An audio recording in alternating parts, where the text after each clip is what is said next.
homenagem de forma subliminar, de forma oculta, a Horus ou Os e também ao grande satanista, grande para eles, Aleister Crowley. Logo no início do filme, você vê a Dorothy, personagem, indo consultar um mago. E o mago se assenta entre duas velas, que representam as duas torres, o 11.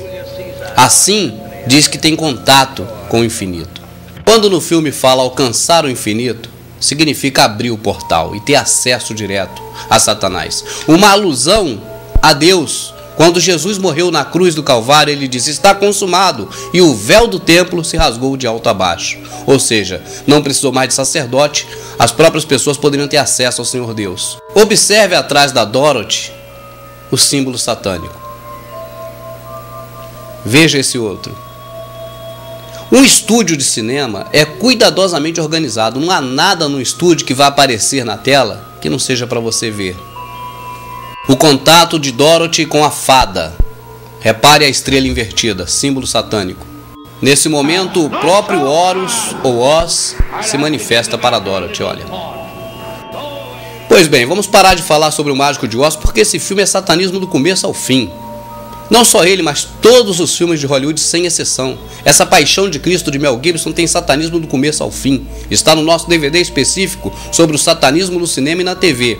Pode comprar, custa baratinho, você vai ver tudo isso. Os filmes de Hollywood, sem exceção, são satânicos. Os desenhos de Walt Disney são todos satânicos. Tudo que vem de Hollywood é satânico. Seja filme evangélico, seja filme de ação, seja filme bíblico. Sempre tem heresia e satanismo no meio. Se você observar o templo maçônico, você verá duas colunas. 11.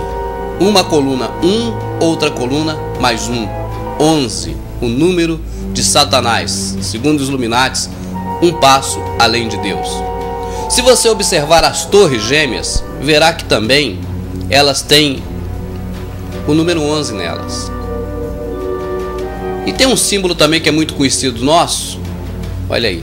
Pudera, né? O dinheiro que foi emprestado para poder construir Brasília, você sabe que foi do FMI, que pertence aos bancos dos Rockefellers, dos Rothschilds ou dos Illuminatis. Pois bem, os Illuminatis filisteus, no período bíblico, prenderam Sansão e algemaram, amarraram Sansão nas duas colunas, no número 11. A Bíblia diz que eles estavam ali na presença de Moloque, era no templo de Moloque. Lá está o Sansão, o herói dos poderosos israelitas.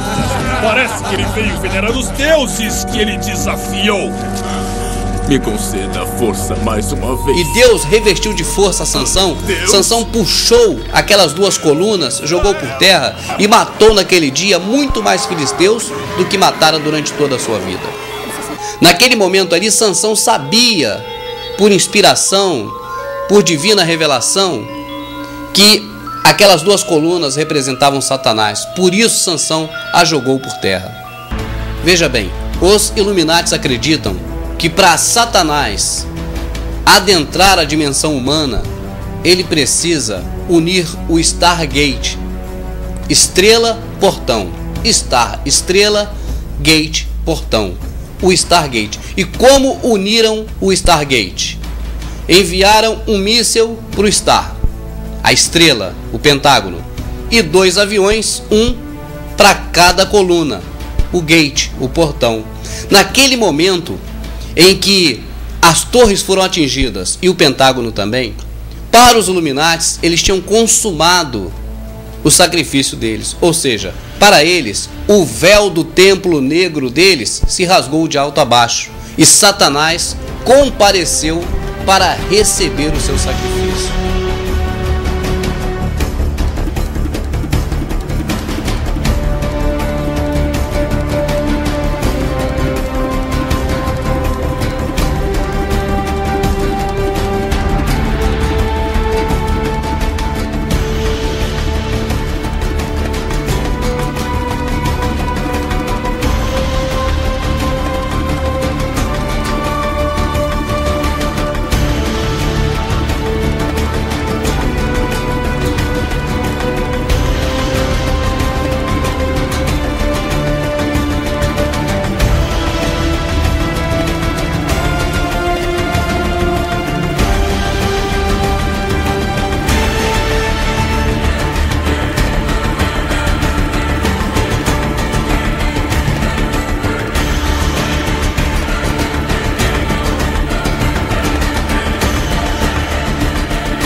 O Mondex, mão de monetário, e Dex, de destra ou direita, ou seja, dinheiro na mão direita, a princípio armazenará apenas a identificação do ser humano, mas em breve servirá para transações financeiras, o que é o seu real propósito.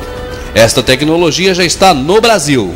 Não se espante ao ver com que alegria a Rede Record, quem diria, anuncia essa novidade macabra.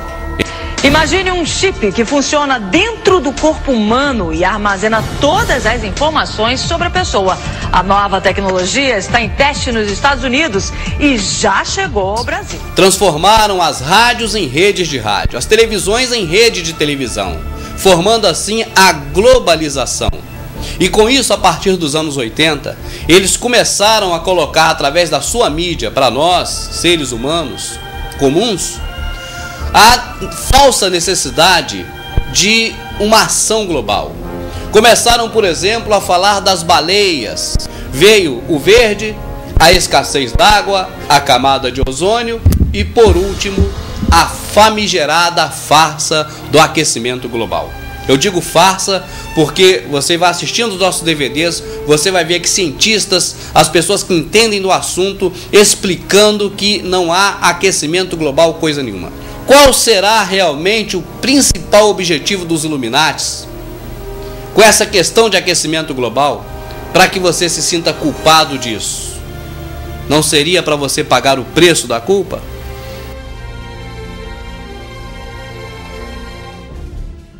Mas vamos parar agora um pouquinho, só para que você tenha informação sobre o que é a regra de 3. É importante que você saiba, para que você possa analisar o restante do conteúdo desse DVD e os demais DVDs que nós elaboramos. Pois bem, o que é a regra de 3? Primeiro, os Illuminatis, os senhores do mundo que estão atrás dos governos, que estão por trás do governo americano, que foi a última instituição deles, o último instrumento para a grande ordem mundial. Já falamos aqui, começaram na Babilônia, passaram pela Grécia, Egito, Roma, chegaram à Grã-Bretanha e estão nos Estados Unidos. É a última ferramenta para a implementação da nova ordem mundial e preparar o mundo para o iníquo. Pois bem, os Illuminatis, eles criam um problema, eles mesmos criam. É a primeira da regra de 3. Apresentam este problema. É o segundo. Você toma ciência através da divulgação dos canais de televisão deles. E o terceiro, eles apresentam a solução. Escolhe-se alguém fundamentado no assunto em questão que vai ser tratado. Monta-se um programa de televisão em rede nacional em cada país.